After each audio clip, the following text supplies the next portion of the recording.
വേമ്പനാട് കായലിനെ മണലൂറ്റ് കേന്ദ്രമാക്കുന്നതിനെതിരെ പ്രക്ഷോഭം സംഘടിപ്പിക്കുമെന്ന് AITUC സംസ്ഥാന പ്രസിഡന്റ് TJ ആഞ്ചലോസ് അറിയിച്ചു.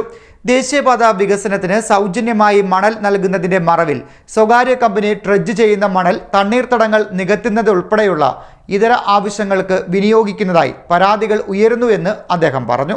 വേമ്പനാട് കായലിനെ ഉൾപ്പെടെ മണലൂറ്റ് കേന്ദ്രമാക്കുന്നതിനെതിരെ ശക്തമായ പ്രക്ഷോഭം സംഘടിപ്പിക്കുമെന്ന് AITUC സംസ്ഥാന പ്രസിഡന്റ് TJ ആഞ്ചലോസ് പറഞ്ഞു. ദേശീയപാത വികസനത്തിന് സൗജന്യമായി മണൽ നൽകുന്നതിന്റെ മറവിൽ സ്വകാര്യ കമ്പനി ഡ്രഡ്ജ് ചെയ്ത മണൽ രാത്രിയുടെ മറപറ്റി തണ്ണീർത്തടങ്ങൾ നികത്തുന്നതിനുൾപ്പെടെയുള്ള ഇതര ആവശ്യങ്ങൾക്ക് വിനിയോഗിക്കുന്നതായി ധാരാളം പരാതികൾ ഉയരുന്നുണ്ടെന്നും ആഞ്ചലോസ് പറഞ്ഞു. മഹാപ്രളയത്തിൽ വേമ്പനാട് കായലിൽ വന്നടിഞ്ഞ മണലും മാലിന്യങ്ങളും ശാസ്ത്രീയമായി നീക്കം ചെയ്യണമെന്ന ആവശ്യം പരിഗണിക്കാതെ പകരം കായൽ മണലൂറ്റ് കേന്ദ്രമാക്കുന്നതിനോട് യോജിക്കില്ല എന്നും ആഞ്ചലോസ് പറഞ്ഞു.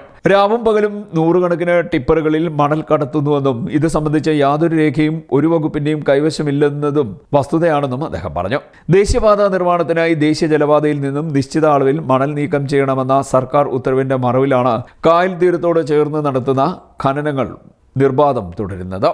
ഇത് തീരത്തെ തകർക്കുകയും തന്മൂലം വീടുകളുടെ സുരക്ഷിതത്വത്തിന് ഭീഷണിയാവുകയും ചെയ്തിട്ടുണ്ടെന്നും ആഞ്ചലോസ് പറഞ്ഞു.